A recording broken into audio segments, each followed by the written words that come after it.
Ассаламу алейкум, Жалпақташ Атажұрт группасы.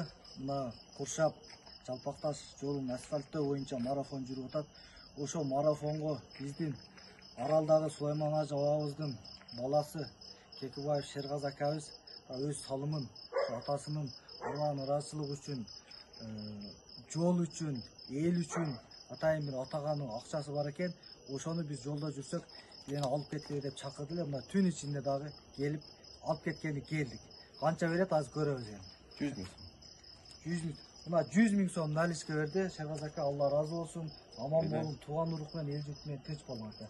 Рахмат. Не ниет кылсаңыз тилеңизге жетин. Силерге Алла разы болсун. Уюштурушулар, Кубаныч ака, баардыгыңарга Алла разы болсун. Бул сооптар силерге тие берет, баардыгыбызга тие берет бул соопчулук иштер.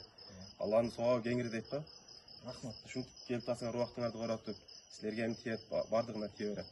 Рахмат, тынч болуң, а? Мейли. Чамдайлы